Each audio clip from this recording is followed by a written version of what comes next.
I'm Kristi Gustafson Barlette with Times Union and TimesUnion.com. And welcome to 20 Things Plus, where each week we catch up with somebody previously featured in the Times Union's 20 Things You Don't Know About Me. Today we are joined by Melissa Lee. Melissa is an anchor over at CBS 6 Albany, and she anchors the morning show. She's a news anchor in the morning, and she also anchors the noon show. Hi, Melissa. Hi, Kristi. How are you?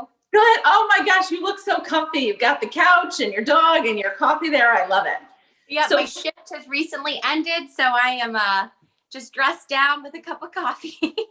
I'm impressed. You made it from the noon show in the studio to your house on the couch in an hour. That's for less than an hour, obviously, because you end at 12:30. I love it. All right. So we're going to have you update us on a couple of your original 20 things, and then we'll learn a few new things about you as well. Sure. So tell us a little bit about this first one. I know you and your husband kind of did, helped out a little girl in Kenya, right? And did an adoption of sorts. Yeah. So the orphanage is called Happy Life Children's Home in Kenya. And actually, so my in-laws, my husband's parents, started the orphanage about 18 years ago now. So it was my first time visiting Happy Life. My husband's second or third time. But we went there and, met all the children, and I just fell in love with this girl. Her name is actually Melissa, not spelled the same and not named after me. But it was like an instant connection, learned a little bit about her. So the update now, Melissa is about 3.5 years old, still at Happy Life Children's Home in Kenya. But she has a sister. She has a sister named Sophia, who is about 1 year and 11 months now. Sophia recently came to the orphanage, and they're trying to keep the sisters together. So they're hoping that a family will adopt Sophia and Melissa and, keep them together so that they can go to a home and grow up together. And you had said, so you're still in touch with with the orphanage and with the children and that kind of thing. Are you able to FaceTime them or do any kind of version of that with the children? Yeah, we try to. It doesn't happen as often as I would like. If I could see her every day, it would be great. But actually, I just got some videos and pictures of her just earlier this week. Melissa is a babbler. I mean, one of the moms at the shelter told me that the kids found a rat in the garden, and Melissa was just talking a mile a minute in Swahili about this rat. And she couldn't understand why the cat, because they have a cat, his name is Rafiki, who lives at the orphanage. She couldn't understand why the cat didn't catch the rat. Oh. So this whole conversation, it makes me wish that I could speak it and, understand it at least so that I could hear her tell me these stories. But, she's doing really well. Her sister is too. A family actually expressed interest in adopting Melissa. But, unfortunately with the pandemic and everything, adoptions have really slowed down, and things just haven't progressed as they normally would. Well, hopefully they will soon. I was going to ask you that because I see a lot of families mention online that it's a lot harder right now for international adoptions just due to borders and the pandemic. So yeah, and the laws in Kenya have changed. They've gone back and forth with international adoptions, and currently I believe they are only allowing Kenyans to adopt. Oh, okay. Yeah, so we'll see what happens. Hopefully the next time we get an update from you, Melissa and Sophia will have a new home. Yes. All right, so now let's go on to your second update. And this is about your own family and your own house and about your husband, right? Yes. So the last time I checked in with you guys, I was pregnant. I think I was around 27, 28 weeks pregnant. I now have a toddler. Her name is Lennon, and she is 21 months. So, and I know we're going to talk about her again in a minute, but I have to ask now. This is obviously probably the first Halloween that she'll quasi remember, but it's obviously a very weird Halloween. Is she dressing up, or is she doing anything in kind of a daycare or school setting, or what are her Halloween plans this year? she is dressing up, and I guess I'll just go ahead and tell you. I wanted to be this DIY mom and, make something really cool. My mother-in-law actually got me a sewing machine for my birthday this year, which was just a few weeks ago. And I thought, I'm going to teach myself how to use this thing. I'm going to come up with this great costume, and decided I was going to make Lennon a sushi roll for Halloween. That's amazing. And then you and your husband could be the chopsticks.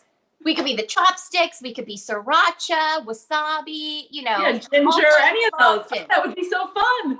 Except the problem, Lennon being 21 months old and having her own little, personality now, she doesn't really want to keep the costume on.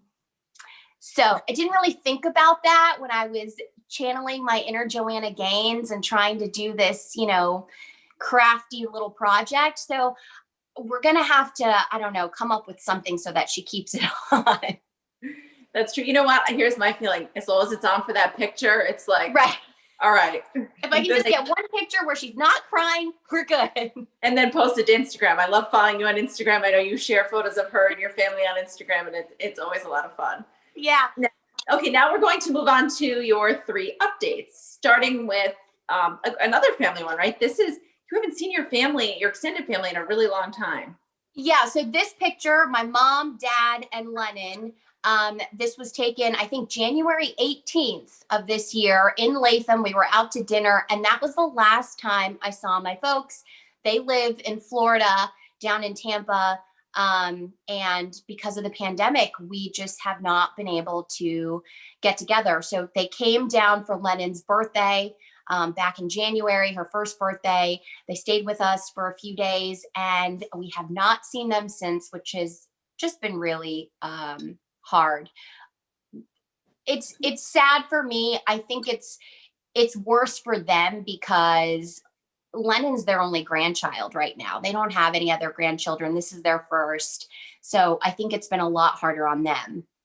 Yeah, and look, we have the modern day technology where they can see photos or do video calls, but it's still not the same as watching your grandchild grow up in person. And I think a lot of grandparents right now are unfortunately missing out on that. And it's tough. Just family in general, it's not the same, especially at this age.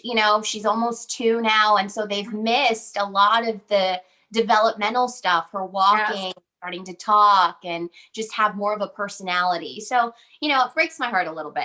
Yeah, no, I completely understand. It's incredibly tough.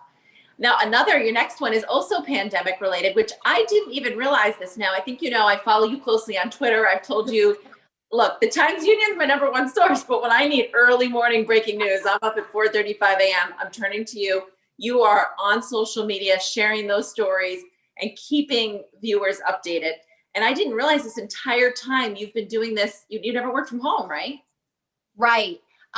So, this pandemic hit, and a lot of folks started to work from home. I was not one of them. It was by choice. I don't live far from the station, for one. And for me, it was trying to maintain some sense of normalcy. I thought it would be difficult to stay motivated working from home. Our daycare also shut down for 12 weeks. And, it was hard. My husband ended up working from home and taking care of Lennon that entire time. He is a saint. But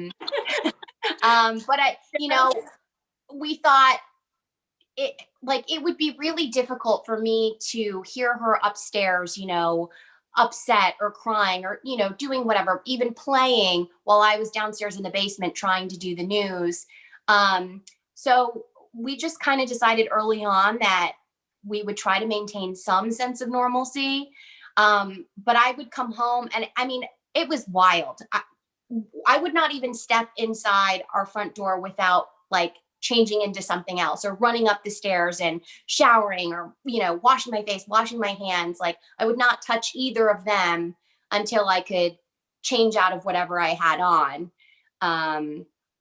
And yeah, a lot of us are now back at the station, so we've kind of reunited, but we're still socially distanced. We've moved our desks and our computers and stuff. So we're in different parts of the building. It's nice to be back with everyone again.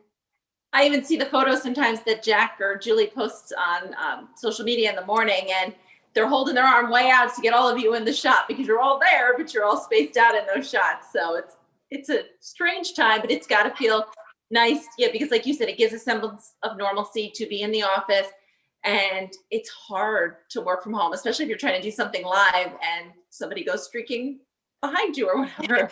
Right. And, the technical difficulties and things like that. And so, yeah, it was a choice. A lot of people in the beginning kind of asked, viewers, hey, why aren't you working from home? Or, what's going on? And, I just said, I chose this. There were definitely days, if I'm being completely honest, that I kind of second guessed that decision just because I saw how hard it was on my husband. And I know a lot of other parents out there were in the same boat, are still in the same boat. So, there were definitely times I was like, am I doing the right thing here? But, And I feel like there is no right thing. I've said that throughout the pandemic. There's no right choice when it comes to how we work or how we, send our children to school or teach them from home. It's all so unknown that every choice is the right choice for that household. But I don't think any choice is, if it's right for me, it's not necessarily right for you, and vice versa. That goes all around. And I love your third update because this is, I can't talk enough. I have 2 children. I can't talk enough about children. You have a toddler, like you said, it's a really fun age. She'll turn 2 in January. What other kind of fun things or new things is she doing right now? Or what has she done that you thought, wow, I never knew parenting could be like this because? Okay. So being really honest here, parenting, I feel like it's the highest of highs and the lowest of lows. And I always thought that I got it. I understood seeing my girlfriends with their kids, but I didn't really get it until I had my own kid. Yeah. And, this pandemic, especially, just seeing her, my husband and I actually talk about this because he had those 12 weeks at home with her. I think everything kind of shut down when she was around 13 months. So he was there for a very critical time when she was really developing and starting to do a lot more. And he got that. And I'm sometimes jealous of that he, got those 12 weeks because as hard as it was, we talk about it all the time. He's going to look back on it and he's going to be so glad, that he got that opportunity, because otherwise she would have been, at daycare, he would have been at the office and he wouldn't have had that time otherwise. So, she's got a personality now, she can move, she can tell you what she likes and what she doesn't like. It's a different phase than, the infant phase, obviously. But I would say it's a lot more fun. It is a lot of fun. It's also hard though, because you've got the diapers, you've got the mobility, and you've got the strong opinions at that age where it's like, sometimes there's just no reasoning. They have an opinion, it's different than yours, and you just have to say, okay, I guess that's how it's going to go. You have to choose your battles. Oh, totally. Like 100%. But I think you have a good point. I think you make a point that a lot of parents realize in the beginning. I think some people thought it was fun. Oh, good, I'm home for a little while. Then we were home for a long time and people started to think, oh, I can't do this. But as they sort of sat back, they thought, I've got this time now with my children that never would have happened. I never would have expected, and hopefully will never happen again, just because obviously we don't want to be going through this again. But praying. Yeah. Praying. All right, well, so thank you so much, but don't leave us yet, because at this point we play a little game where we try to guess who Monday's 20 Things You Don't Know About Me will be. Okay. Now, I don't know if your dog's still there, but I'm going to give you two hints before I even give you the clues. We're talking about a couple, and dogs are their life. So there's 2 hints, and as a dog lover, and I believe your colleagues have actually done a story on these people before, somewhat recently. So let's start with number 1, and that is, our house has been the final resting place for 33 senior dogs over the last several years. Okay. we had a best dog and a dog of honor in our wedding. And then this last one applies to only one of them. I am the head coach of the ABC Spartans, a Special Olympics powerlifting team. Oh man, I'm so terrible at It's okay. So I should so bad at trivia.